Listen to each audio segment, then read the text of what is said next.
I made this black concrete spice rack sealed in epoxy and accompanied it with these 36 glass spice jars with bamboo lids to pull this all together. Not only does it look great on the countertop, but it is very functional and makes cooking and baking much easier. I made the steps of the spice rack tall enough so you can see the labels of all the spices. Being able to quickly identify, use, and replace the spice needed removes a lot of obstacles when it comes to cooking. No more rootin' around in a cabinet or drawer trying to find that one spice. This spice rack is long and takes up a good chunk of real estate on my countertop, but I've kind of used that to my advantage. Now this spot next to my stove is now my mixing station. I bring my mixing bowl over here and am able to add all my spices with ease. I have been using this for a few months, and I really like the function and fashion of this concrete spice rack. Let me show you how I made it. There are free plans at the end of the video if you want to make one just like this.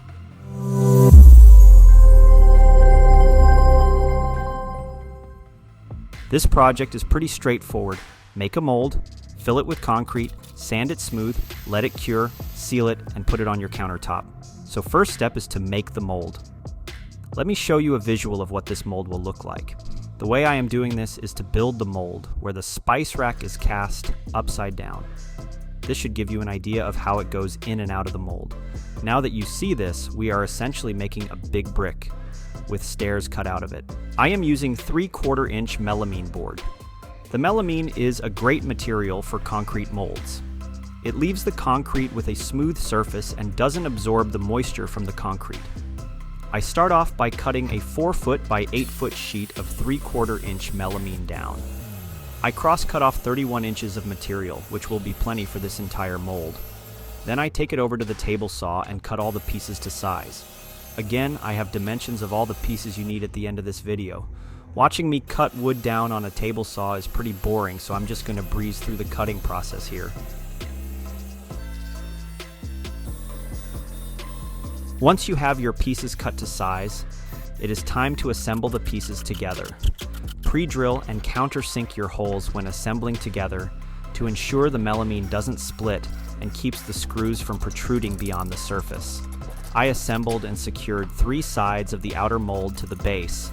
Then it was time to make the steps. Here is a visual of how the steps go into the mold to create the rise and run of the concrete spice rack. The 2 steps are glued together to form a nice, tight 90-degree angle.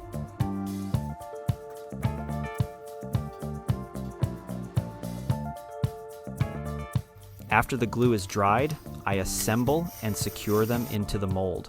Again, pre-drill and countersink your holes. Before I put the last side of the mold on, I am going to silicone all the adjoining faces.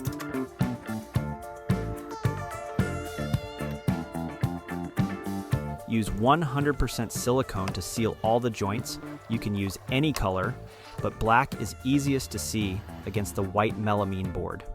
Use the back end of a Sharpie to smooth out the silicone, and it is fine to leave the excess on there until it dries. I use these silicone caulk caps to prevent open caulk tubes from drying out. These are very useful, reusable, and inexpensive. There is an affiliate link in the description as well as links to other products I've used. Once the silicone is dried, go back and remove the excess. I am using a flat blade razor to remove the excess. You can imagine how much harder this process would be if you had the last side of the mold assembled together. Once all the excess silicone is removed, the last side of the mold can be assembled. Now silicone the last 3 intersecting faces. It's a tighter squeeze, but it's doable. Remove the excess silicone and the mold is complete. Next, I'm going to clean the mold with some rubbing alcohol and then rub a light layer of wax on the inside of the mold to act as a mold release. Now we are ready to fill this with concrete. I am using a 60-pound bag of regular concrete. Nothing special. I am also adding in liquid colorant. This is charcoal colorant, which will darken the concrete so it doesn't look like a sidewalk. I am using about half the bottle. Mix the whole bag of concrete with water and your colorant until everything is uniformly mixed. Once the concrete is ready, I scooped it into the mold and vibrated along the way. Vibrating the mold to get all the air bubbles out is vital. I made one before this that didn't turn out so well because I did not vibrate it. I got a lot of trapped air bubbles. I am using a reciprocating saw with no blade to vibrate all the air bubbles out. It works pretty darn well. I run it on full blast and press the shoe of the reciprocating saw against the mold.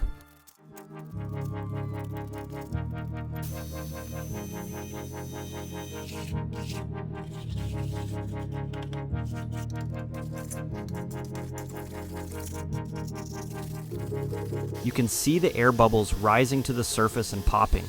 I really wanted to get all the air bubbles out, so I spent a lot of time vibrating the mold. I didn't get them all out, but it came out much better than my first attempt. Once I got done with this step, I let it dry for 2 days before removing it from the mold.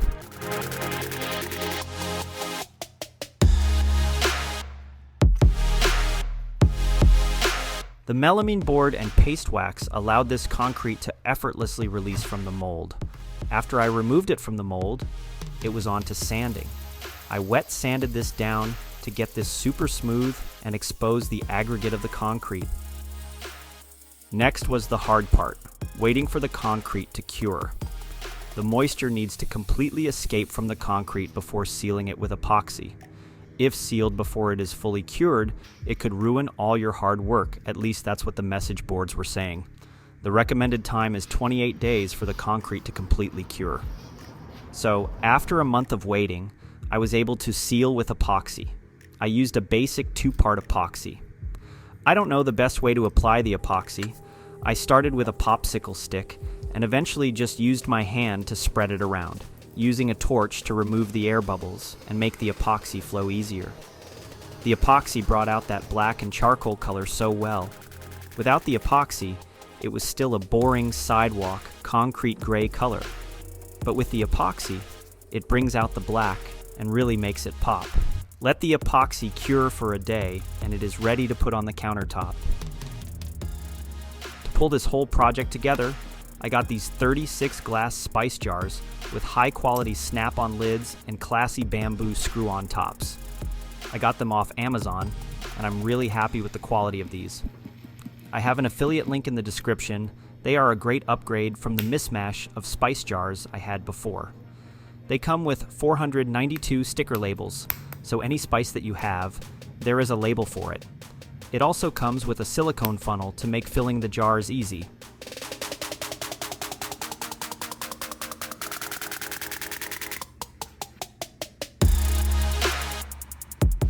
Now it's time to bring this whole project together.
Here are the free plans. The assumptions for these plans are that you are using 3/4 inch melamine and the size of this mold will accommodate 36 spice jars. There are 2 parts to this mold. One is the outer mold and the other is the steps.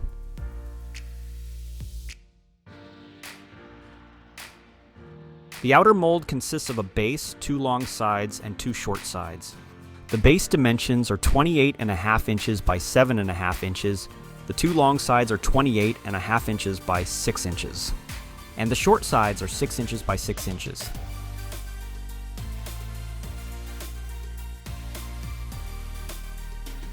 Now for the steps, there are 4 pieces total. 3 of the pieces are the same exact dimensions. All of these pieces are 27 inches long. The 3 pieces are 2 inches wide and the other piece is 4 inches wide. One of the long edges of each piece is ripped at a 45-degree angle. This is so when they are assembled, they form a tight 90-degree angle.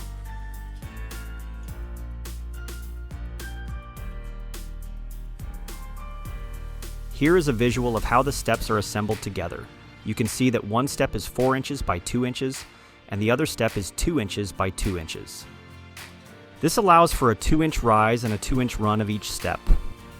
Now you can see how the outer mold and the step are assembled together, and how this design will yield a concrete spice rack. Hope this is enough for you to build one yourself.